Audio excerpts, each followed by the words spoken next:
किसी गांव में एक भोला नाम का लड़का रहता था। वो बहुत ही ज्यादा भोला था। उसे कोई भी बेवकूफ बना देता था। इस वजह से वो पूरे गांव में अपनी बेवकूफी की वजह से मशहूर था। वो कोई भी काम सही से नहीं करता था। उसकी बीवी उसकी बेवकूफी से बहुत परेशान थी। उसकी बीवी तो बीवी, साथ में गांव वाले भी बहुत परेशान थे। वो कोई काम धंधा भी नहीं करता था। अजी सुनो, मैंने तुमसे कितनी बार बोला है कि कोई काम धंधा कर लो, लेकिन तुम हो कि सही से कोई काम करते ही नहीं। तुम्हें तो पता है सरला, मैं काम करने जाता हूँ लेकिन हर कोई मुझे काम से निकाल देता है। हाँ, आपकी तो कोई गलती है ही नहीं। वो सब लोग ही बेवकूफ हैं जो आपको काम पर से निकाल देते हैं, है ना? कोई आपको काम पर क्यों रखेगा? जहाँ जाते हो वहाँ पर सारे उल्टे काम जो करते हो, तो कोई भला आपको क्यों नौकरी देगा अपने यहाँ?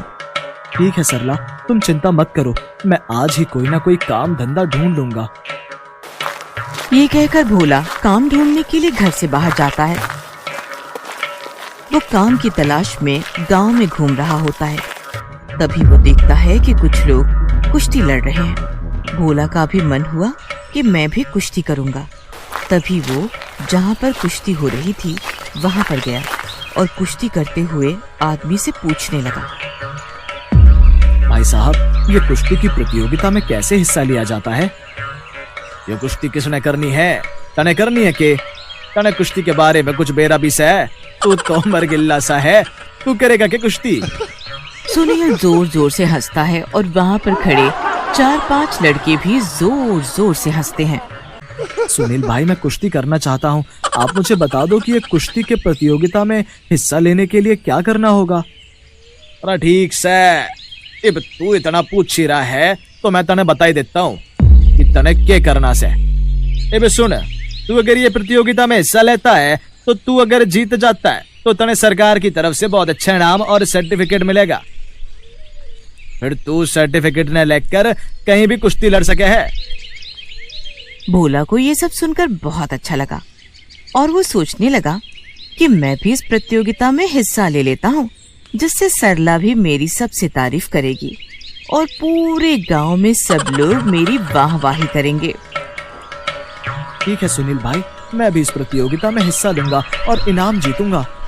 भोला भी कुश्ती प्रतियोगिता में हिस्सा ले लेता है और कुश्ती प्रतियोगिता करने का दिन भी अब से 20 दिन बाद का तय हुआ। जो प्रतियोगिता भोला और एक लंबे चौड़े पहलवान के बीच होनी थी। भोला जोश जोश में तो कुश्ती प्रतियोगिता में हिस्सा ले लेता है, लेकिन उसे कुश्ती के बारे में कुछ भी नहीं पता होता है।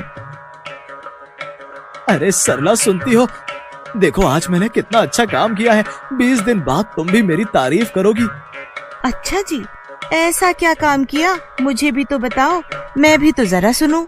अरे सरला, ये देख, मैंने कुश्ती प्रतियोगिता में हिस्सा ले लिया है। हाँ? क्या क्या क्या? दोबारा बोलना जरा। किस प्रतियोगिता में हिस्सा लिया है तुमने? अरे सरला, मैंने कुश्ती प्रतियोगिता में हिस्सा लिया है। ले, तू भी देख, मैंने तो फॉर्म भी भर दिया है। तुम्हारा तो सच में दिमाग खराब है, जो कुश्ती में हिस्सा ले लिया। तुमको पता भी है कि कुश्ती में क्या होता है? अरे हाँ सरला, मैं सुनील भाई से यही पूछना भूल गया। वैसे तुझे पता है कि कुश्ती प्रतियोगिता में क्या होता है?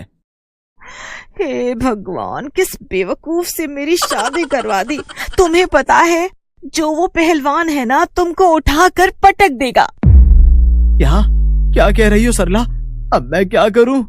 भोला बहुत ज्यादा घबरा जाता है और रात दिन बस इसी चिंता में रहता है।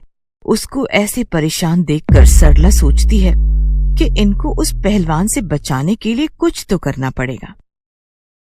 ऐसे ही कुश्ती प्रतियोगिता का दिन भी आ जाता है। भोला बहुत डरा हुआ होता है।